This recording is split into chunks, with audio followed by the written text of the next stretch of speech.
আসসালামু আলাইকুম। আমি আপনাদের এলাকার সন্তান আব্দুল আজিজ বলতেছি।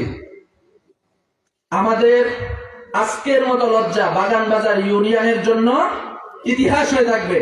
আমরা আজকে একজন আলেম, আর সব পরিচয় বাদ দিলাম, উনি একজন আলেম, মুফতি সাহেব, আমাদের দেশের সাংস্কৃতিক অঙ্গনে উনি আমাদের জন্য একটি গর্ব। ওইরকম একজন ব্যক্তিত্বকে আমাদের শ্রীকঞ্ছড়া এনে, এই পাশেই আমাদের শ্রীকঞ্ছড়া মাদ্রাসা, এত বড় একটা মাদ্রাসা যেখান থেকে আলেম তৈরি হয়, ওই আলেম তৈরির কারখানার পাশ থেকেই চিন্তাই করে নিয়ে গেছে ডাকাতরা, নিয়ে হুজুরের গায়ে হাত তুলছে। হুজুরকে আনার জন্য যারা রাহবারি করে আনার জন্য যারা গিয়েছিলেন, তাদের হাত থেকে কেড়ে নেওয়া হয়েছে, তাদের গায়ে হাত তোলা হয়েছে। এটা আমাদের জন্য লজ্জা। আমরা পরবর্তীতে খবর শোনার পরে যখন গেছিলাম, আমরা ফতে ফতে বাধার শিকার হয়েছি। আমাদেরকে বলছে আমরা তোমাদের লোক না, বন্ধ রাখো না, বলছে আমরা তোমাদের লোক। আমাদের মাঠের থেকে যারা গেছে আপনারা ফাটাইছেন, ফাটাই দিয়ে এখন কেন বন্ধ করতে বলা হয়? এই মাহফিলে আসছিল শ্রোতারা, তাদেরকে বলা হয়েছে বক্তাকে আটকানো হয়েছে, বক্তাকে ছুটাইতে যাও। এই রাতের অন্ধকারে মানুষগুলা রাস্তায় রাস্তায় সিটিবিটি আছে। যারা আমরা মোটর সাইকেলে গেছি আমরা ফেরত আসতে পারছি, আর যারা হেঁটে গেছে তাদের কি খবর? আপনারা তো এখানে আছেন, এখানে থেকে বলতেছেন মাইক বন্ধ করো। যারা গেছে তাদের কি খবর? এই রাস্তায় রাস্তায় মানুষগুলা যদি নাইটের গাড়ির নিচে পরে মারা যায়, এটা ড্রাইভার কে নিবে? যারা মাইক বন্ধ করতে বলতেছে তারা নিবে? এই এলাকার মানুষ ড্রাইভার নিতে পারবে? আমাদের চোখের সামনে থেকে আমাদের হুজুরকে চিন্তাই করে আবার নেওয়া হয়েছে। চিন্তায় একবার হয় নাই, বারবার হয়েছে। একবার আমরা যাওয়ার আগে হয়েছে, দ্বিতীয়বার আমরা যখন গেছি আমরা হুজুরকে আনতে পারতাম, হুজুরকে ওই ডাকাতরা ছাড়ছে, বাহির করছে, আমরা হাত মিলাইছি। আমি আব্দুল আজিজ মুসাফা করছি, বলছি হুজুর ভালো আছেন?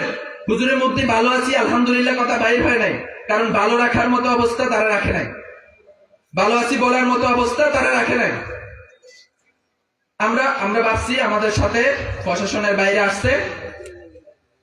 আমি আমার মোটর সাইকেল এবং আমার পিছনে শুধুমাত্র একটা মোটর সাইকেল যাইতে পারছে। লালমাইয়ের কিছু ছেলে ছিল, আমি আর ওই লালমাইয়ের ছেলেটা, আমরা দুইটা মোটর সাইকেল বিডিআর ক্যাম্প পর্যন্ত গেছি। যাওয়ার পরে আমরা এখানে বিডিআর এর সাথে কথা বলছি, ওনারা অপারগতা দেখাইছে, এটা ওনাদের দায়িত্ব না, এটা পুলিশ কেস, সেনাবাহিনী আসতে হবে অথবা পুলিশ আসতে হবে। এরপর ওই কথা চলা অবস্থায় পুলিশের গাড়ি আসছে, আলহামদুলিল্লাহ আমরা শুকরিয়া আদায় করে পুলিশের গাড়ির পিছন দিয়ে টান দিছি। এরপরে পুলিশের সাথে করালে তাকিয়া মাদ্রাসার সামনে এসে দাঁড়াইছি। পুলিশ, আমাদের পুলিশ ভাইরা 3 জন আসছে, পিছনে খালি, সামনে তারা 3 জন আসছে। আমি বিস্তারিত কিছু বলতে চাই না, আমাদের এলাকার মানুষ বুদ্ধিমান, বুঝতে পারবে। নামার পরে যাদের সাথে কথা বলছে, এক কথায় তারা আমাদের লোক ছিল না। তাদেরকে জিজ্ঞাসা করা হয়েছে কি হয়েছে, তারা বলছে আমাদের ছেলেরা নিয়ে গেছে। এরপর 2 মিনিটের মধ্যে হুজুরকে বাহির করে আনা হয়েছে। তার মানে হুজুরকে করালিয়া তাকিয়াতে রাখা হয়েছে, ফানুয়াতে নেওয়া হয় নাই। করালিয়া তাকিয়া থেকে 2 মিনিটের মধ্যে হুজুরকে বাহির করে আনা হয়েছে, হয়তো কোনো দোকানে রাখা হয়েছিল। বাহির করে আনার পরে আমরা ভাবছি আমরা হুজুরকে পুলিশের গাড়িতে যেহেতু উঠাইছে, পুলিশ মাহফিলের মাঠে আনবে। পুলিশের গাড়িটা 2 কদম আসার পরে 3 কদম পিছনের দিকে দিয়ে চলে গেছে। আমরা আর একলা যাওয়ার সাহস করে নাই। যেই ডাকাত এক আলেমের গায়ে হাত তুলতে পারে, সেই ডাকাত পুরা জাতির সকল আলেমকে হত্যা করতে পারে, গুম করতে পারে। আর এই জাতি কখনো সফল হবে না। আমি বলে গেলাম, আমি আব্দুল আজিজ বলে গেলাম, বাগান বাজারের মাটিতে এই জাতি সফল হইতে পারবে না। এই ঘটনা বাগান বাজারে ইসলামের বিপ্লব। আপনারা কি বলেন? এই ঘটনা বাগান বাজারে ইসলামের বিপ্লব। যতবার বাগান বাজারে দুর্যোগ আসছে, এই আলেম সমাজ আপনাদের পাশে ছিল, এই বাগান বাজারের ওলামায়ে কেরাম আপনাদের পাশে ছিল। এই বন্যার সময় আমরা ছিলাম। আমি আব্দুল আজিজ বুকে হাত দিয়ে বলতে পারবো, বন্যার প্রত্যেকটা ঘরে ঘরে আমরা গেছিলাম। প্রত্যেকটা ওলামায়ে কেরাম এই বাগান বাজারে বন্যা কবলিত পরিবারের পাশে দাঁড়াইছে। অস্বীকার করতে পারবেন না? আজকের ঘটনা আমাদের সবার জন্য লজ্জা। আপনারা এটা মনে রাখবেন, এই লজ্জা মুছার জন্য ইসলামের বিপ্লব ছাড়া কোনো বিকল্প নাই। এই বাগান বাজারে রাজ করবে উলামায়ে কেরাম, এই বাগান বাজার উলামায়ে কেরামের মাটি।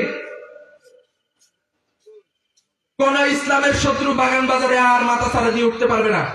যদি রাজি থাকেন আমার সাথে তাকবীর দেন, নারায়ে তাকবীর।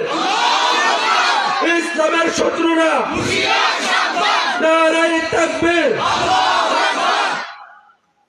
এই স্লোগানের ধ্বনি আজকে শুরু হলো, আর এই ধ্বনি যতদিন পর্যন্ত কিয়ামত হবে না ততদিন পর্যন্ত বাগান বাজারের মাটিতে চলবে।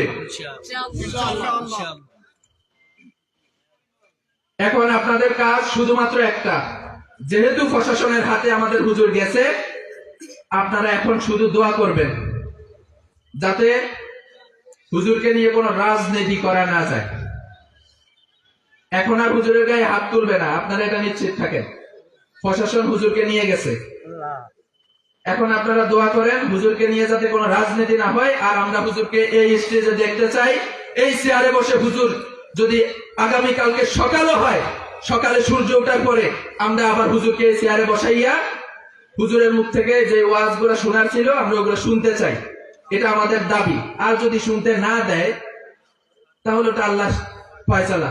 যদি আল্লাহ আমাদের ভাগ্যে লিখে রাখে যে ওয়াজ শোনা যাবে না, বাগান বাজারের মাটিতে ইসলামের কথা বলা যাবে না, হুজুর কোন মতাদর্শের ওটা ভিন্ন হিসাব। একজন আলেম আমার কাছে এটাই বড় পরিচয়। নাকি কোনো দ্বিমত আছে? যাকে দাওয়াত দেওয়া হয়েছে আপনাদের প্রধান বক্তা, উনি কি আলেম না? কথা একটাই, আলেমের অপমান আমরা সহ্য করব না। কারণ আল্লাহ রাসূল সাল্লাল্লাহু আলাইহি ওয়াসাল্লাম বলে গেছেন, হাদিসের মধ্যে আছে, আপনারা সবাই জানেন, এখানে এত মূর্খ কেউ নাই, আলেমগণ নবীগণের ওয়ারিস। জানেন না? ঠিক আছে, বাকিটা আল্লাহ ফয়সালা করবে। বন্ধ করেন।